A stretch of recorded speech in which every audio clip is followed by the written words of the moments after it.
No గిరీశ్వన్న, ఏమి నా సంగతిలో మొత్తం మీద ఎలక్షన్ జరిగి కూడా 3 నెలలు అయిపోయింది. ఏదేదో మాట్లాడుకుంటూ ఉంటారు కానీ ఏ విషయాలు పరిష్కారం అయినట్లేదు. మీ పార్టీ అధికారంలోకి వచ్చింది కదా, ఇప్పుడు నువ్వేమంటావునా?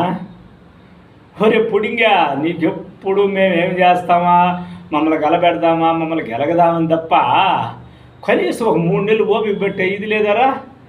రూలింగ్కి వచ్చి 3 నెలలు కూడా కరెక్ట్గా నిండ్లా. ఇంకా మేము విధి విధానాలు అవి ఇవి అన్నీ సెట్ చేసుకోవాలి కదా. నీ ఇష్టం వచ్చినట్టు నువ్వు రాళ్ళు వేస్తే ఇదేమన్నా నీ ఇంట్లో సెట్ కార్డు నువ్వు కూడు అనుకుంటున్నావా? కాదు కదా. అట్టు కాదునా, మీరు మేము అది చేస్తాము ఇది చేస్తామని ఎలక్షన్ ముందు బారడు మోరడు అంట పోని చాంతాడు పొడుగు హామీలు ఇచ్చేసినారు కదా. అవన్నీ అప్పుడు ఈ ఆర్థిక పరిస్థితి తెలియకుండానే ఇచ్చినారా? అన్నీ తెలిసే ఇచ్చినారు.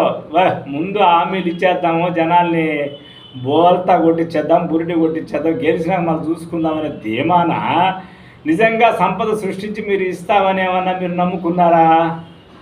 అదే కదా అర్థం కాలేదనుకుంటా ఉండేది. నువ్వు పుడింగి, నువ్వు ఓని ఎట్టకారాలాడిన లోపల ఏం జరగదబ్బా. ఇది మాయా మంత్రజాలం చేసేదానికి అయ్యే పని కాదు. మీ ఓడు ఒకే ఉద్దేశం పెట్టుకున్నాడు, నాకు కార్యకర్తలు అవసరం లేదు, నాయకులు అవసరం లేదు, వాలంటీర్ ఉంటే చాలు, ప్రజలు ఉంటే చాలు, వీళ్ళిద్దరిని ఏమారిచ్చినామంటే మనము 30 ఏళ్ళు రూలింగ్లో ఉండిపోతామని అనుకున్నాడు. అట్టా జరగదనే సంగతి ఆయన తెలిసే కొద్దికి మాడు పగిలిపోయింది. 3 నామాల బదులు 2 నామాలు అంటే 11 సీట్లు ఇచ్చినారు. దాన్ని గుర్తుపెట్టుకొని కూడా ఇంకా మీరు సంయమనం పాటించకుండా అది ఇదని రాళ్ళేస్తూ ఉంటే ప్రజల దగ్గర చీకొట్టుకుంటారయ్యా, చేతికారిపోతారు. సరేనా, అటు కూడా మేము చేసిన తప్పులు మేము ఒప్పుకున్నాము, మాకు 11 ఇచ్చినారు. సరే, మీకు 124 ఇచ్చినారు కదా, మీరేం చేస్తారో చూద్దామని మాకు కూడా ఆశ, ఆతృత, ఆసక్తి ఉంటుంది కదా. మీరు చేయనప్పుడు మేము విమర్శించి మళ్ళీ మేము అధికారానికి రావాలని మాకు కూడా ఆశ ఉంటుంది కదా. నువ్వేమో కథలు చెప్తా ఉంటివే.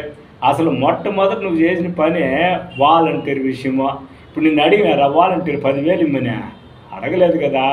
నువ్వే 10,000 ఇస్తాను, మిమ్మల్ని పెట్టుకుంటాను, మిమ్మల్ని అడు చేస్తాను, ఎడు చేస్తానని చెప్పేసి వాళ్ళని కొండకి ఎక్కిస్తువి. ఆ పక్కేమో మీ పవన్ కళ్యాణ్ గారు వాళ్ళ వల్లే 30,000 మంది అమ్మాయిలు ఎస్కేప్ అయిపోయినారు, పాపం కిడ్నాప్ అయిపోయినారని ఆయన ఊదరగొట్టా. ఆయన ఊదరగొట్టిన దానికి నువ్వు ఇచ్చిన మాటకి రెండింటికి పొత్తు లేదని మేము ఆ రోజే తెలుసుకోవాల్సిందే. కానీ అట్టా గుర్తుపట్టకుండా ఇట్టా చేసినాం కాబట్టి ఈ పొద్దు అనుభవిస్తున్నాం. వాలంటీరు లేదు, వల లేదు, చివరికి టీర్ అంటే కన్నీళ్ళే మిగిలినాయి మా వాలంటీర్లకే. ఇట్టా చేస్తే ఎంతకాలం ఉన్న రాజకీయమో. ఓరే పిచ్చోడా, మా గిరీశం రాజుకి నీకు ఎప్పుడు అర్థమవుతుంది? ఇప్పుడు 40 ఏళ్ళుగా మేము పార్టీ సెట్ చేసినాము. ఎవడన్నా మమ్మల్ని ఏమన్నా పీకినాడా? మళ్ళీ 3వసారి ముఖ్యమంత్రి కాలా?